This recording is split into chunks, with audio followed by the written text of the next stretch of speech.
செட்டியாரம்மா நல்வரவு. நான் ஹேமாங்க. இன்றைக்கி என்ன ரெசிபி பார்க்க போகிறோம் சொன்னாக்கா, ஒரு மருத்துவ உணவு தான் பார்க்க போகிறோம். அதுவும் பெண்களுக்கு, குறிப்பாக பெண்களுக்கான உணவு இது. Aloe vera juice. ஆலோவேரா ஜூஸ் எல்லோரும் தான் போடுறாங்க. அது நானும் நிறைய வீடியோஸ்லாம் பார்த்துருக்கேன். பட் நான் இந்த மாதிரி தான் போடுவேன். நான் ஒரு ப்ராப்பராக கரெக்டாக என்னென்ன பொருள் சேர்க்கணும் அப்படின்னு சொல்லிட்டு அது இதுதான் ஒரு சரியான மெத்தட். இதுதான் இது. ஸோ இதை நீங்கள் பார்த்து நீங்கள் பயன்பெறுங்க. நல்லா இது மாதிரி நான் ஒரு ஆளுக்கு வேண்டிய ஜூஸ் தான் நான் போடுறேன் நான். ஆனாலும் சின்ன ஒரு மடல் இதுக்கு சேர்க்க வேண்டிய பொருட்கள் இதெல்லாம் நான் 1 by 1 நான் கண்டிப்பாக நான் சொல்கிறேன். நான் முதல்ல இதை நல்லா வாஷ் பண்ணிக்கணும், நல்லா கழுவிக்கணும். அது எடுத்த உடனே ஒரு மாதிரி எல்லோ கலரில் ஒரு ஜெல் மாதிரி இருக்கும். அதெல்லாம் ரொம்ப கெடுதி அது உடம்புக்கு. ஸோ நம்ம எல்லாமே நல்லா வாஷ் பண்ணிக்கிறோம்.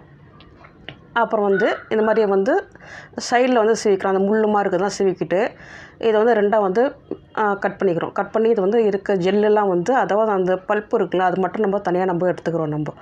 இது முக்கியமாக பெண்களுக்கு நான் இது பெண்கள் பார்க்கக்கூடிய வீடியோன்றதுனால கொஞ்சம் ஓப்பனாக பேசுகிறேன். வெள்ளைப்படும் இல்லைங்களா, ஒயிட் டச்சிங், அது ரொம்ப உடம்பு ஹீட் ஆகிட்டாக்கா இல்லை கர்ப்பப்பை ஏதோ பிரச்சனை இருந்தாக்கா வெள்ளைப்படும் பெண்களுக்கு. இது தொடர்ந்து நம்ம சாப்பிட்டோன்னு வச்சுங்க, கண்டிப்பாக க்யூர் ஆகிடும். இது முக்கியமான விஷயம் தான் அது.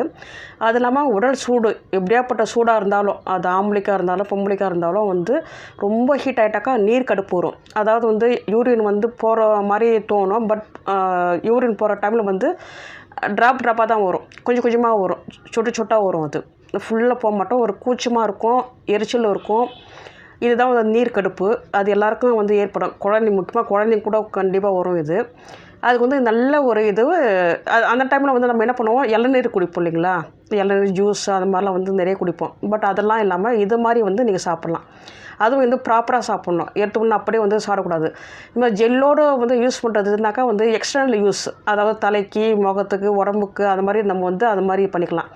இந்த மாதிரி ஜெல்லோடு நம்ம பண்ணலாம். பட் உள்ளே நம்ம சாப்பிட சொல்ல அது பார்த்தாக்கா அந்த ஜெல் எல்லாமே கம்ப்ளீட்டாக அது எடுத்துடணும். நம்மளுக்கு அந்த சோறு சொல்லுவாங்க, ஜெல்லெல்லாம் நல்லா வாஷ் பண்ணிவிட்டு ஒரு மாதிரி நுங்கு மாதிரி கிடைக்கும். அதுதான் நம்மளுக்கு யூஸ் பண்ணோம். நம்ம எடுத்தோம்னா இந்த ரோட்டோர கடையெல்லாம் பார்த்தாக்கா அநியாயமாக ரொம்ப அநியாயம் பண்ணுறாங்க.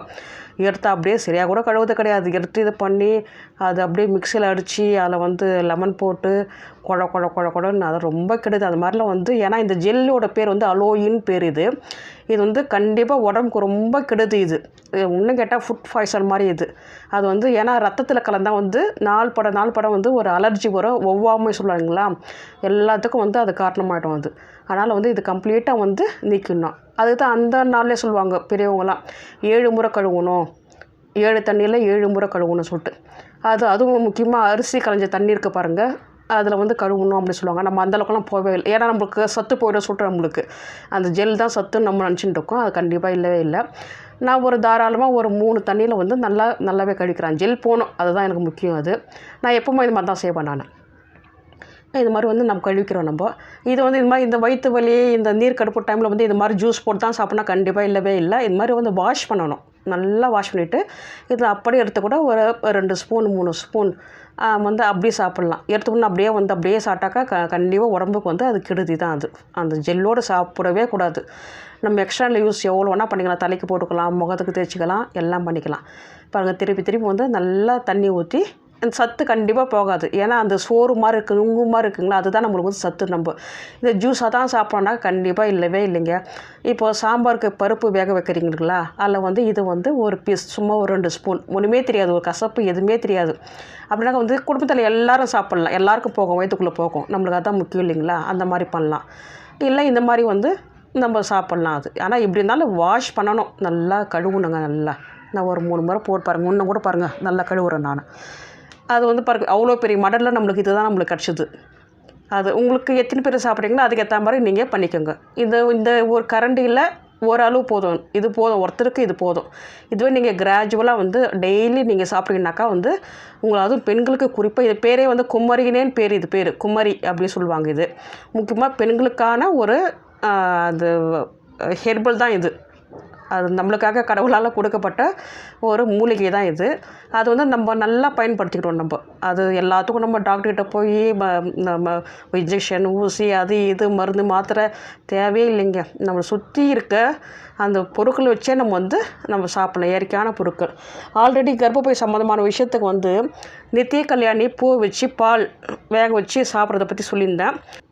பயன்படுத்திக்கலாங்க. இப்போ இதுக்கு என்னென்ன பொருள் பாருங்கள். அது தேவையான அளவு அதுதான் கிடச்சிதுங்களா, ஒரு கரண்டி அளவு தான் கிடச்சிது. அது ப்ளஸ் இது கூட என்னென்ன சேர்க்குற பாருங்கள். கட்டியான தயிர், இன்னும் பசும் தயிர் இருந்தாக்கா இன்னும் சூப்பர். அது சென்னையில் அதெல்லாம் கிடைக்காது இல்லைங்களா. அதனால் வீட்டில் உரக்குத்தி வச்சு அதுதான் இது. அது ஒரு கரண்டி போட்டிருக்கேன். தயிர் இல்லைனாக்கா மோர் ஏதாவது உங்களுக்கு தேவையான அளவுக்கு போட்டுக்கிறீங்க. இது பாதாம் பிசின். இது நாட்டு மருந்து கடையில் இருக்கவங்க கிடைக்குங்க. இது மாதிரி நான் நிறைய வாங்கி வச்சுப்பேன். இது முக்கியமாக பார்த்தீங்கன்னாக்கா இந்த கர்ப்பிணி பெண்கள் இருக்காங்க இல்லைங்களா, அவங்களுக்கு நெய்யில் பொரித்து கொடுப்பாங்க. அது கொடுத்தாக்கா அந்த எலும்பு அவ்வளோ பலன் பெறும். நல்லாவே பலமாக இருக்கும். பிரசவத்துக்கெல்லாம் ரொம்பவே உதவி செய்யும் இந்த பாதாம் பிசின். அது இந்த மாதிரி ஊற வச்சு 2 நாள் ஊற வச்சேன், ஃப்ரிட்ஜில் வச்சேன். அது இந்த மாதிரி கிடச்சிருக்கு. இது ரோஸ் மில்க், பாதாம் கீர் எல்லாத்துக்குமே சேர்க்கலாம் இந்த பாதாம் பிசின். இது மாதிரி ஊற வச்சு வெறும் வாயில் கூட சாப்பிட்லாம். ரொம்பவே நல்லாயிருக்கும்.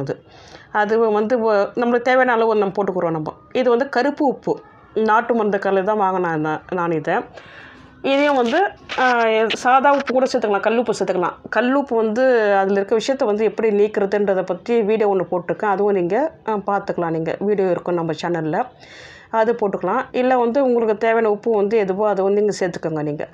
ஆனால் இது ஜூஸு, சாலட், சூப் அதுக்கெலாம் சேர்த்துக்கலாம். ஏன்னா இது விலை அதிகம் இல்லைங்களா. அந்த மாதிரி இது மாதிரி போட்டுக்கிட்டேன். இந்த டைமில் பெருங்காயம் கூட சேர்த்துக்கலாம். ஏன்னா இது உப்பே அவ்வளோ நெடியும் இருக்கும், வாசனை வித்தியாசமான வாசனையாக இருக்கும். அது தேவையான அளவுக்கு தண்ணி, அது உங்களுக்கு எவ்வளோ தண்ணி தேவையோ உங்களுக்கு அது ஊற்றிக்கோங்க. உங்களுக்கு லெமன் போடணுன்னாக்கா தயிர் போட தேவையில்லை. ஏன்னா இதுவும் புளிப்பு அதுவும் புளிப்பு, ஆனால் ரொம்ப நல்லா இருக்காது. அதனால் எதனா ஒன்று சேர்த்துக்கோங்க. இது போட்டு மிக்சியில் நம்ம நல்லாவே ஜூஸ் பண்ணிக்கிறோம், நல்லாவே அடிச்சுக்கிறோம். நல்லா இப்படின்னு பார்க்கலாம் வாங்க.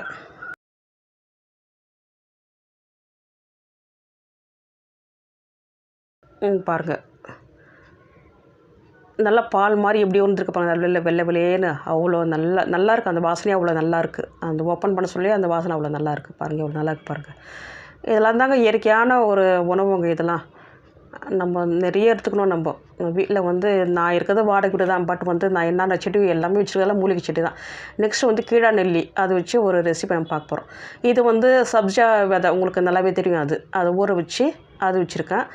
இதுவும் குளிர்ச்சி, பாதாம் பிசின் குளிர்ச்சி. இதுவும் இந்த சப்ஜா விதையும் குளிர்ச்சி உங்களுக்கு. அப்புறம் ஆலோவேரா, அதுவும் குளிர்ச்சி உங்களுக்கு. எல்லாமே குளிர்ச்சியான பொருள் தான். அப்படின்னு சொல்ல உடம்பு எவ்வளோ நல்லாயிருக்கும் பாருங்கள் உங்களுக்கு. அதுவும் இந்த வெயில் காலத்தில் சாப்பிட்டா அவ்வளோ நல்லாயிருக்கும். இதுதாங்க உங்களுக்கு தேவையான போட்டு நீங்கள் பண்ணிக்கிறீங்க நீங்கள். அவ்வளோதான். சும்மா இது செடியில் இருந்தது கொஞ்சம் கொஞ்சமாக புதினா தான், வேறு ஒன்றும் இல்லை. இது சும்மா கார்னிஷ்காக வச்சுருக்கேன் நான். அவ்வளோதாங்க. இது குடிச்சு தினமும் குடிக்கணும். இது கண்டிப்பாக சளியெல்லாம் பிடிக்காது. ஏன்னா எதுவுமே நம்ம எல்லாமே ஒரு நல்ல பொருளாக தான் நம்ம போட்டுக்கோம். நம்ம முக்கியமாக இந்த உடல் சூடு, இந்த வயிறு சூடாக இருக்கிறவங்களுக்கு, கர்ப்பப்பை பிரச்சனை இருக்கவங்களுக்கு அவங்களாம் நல்லாவே சாப்பிட்லாம். அவ்வளோதாங்க.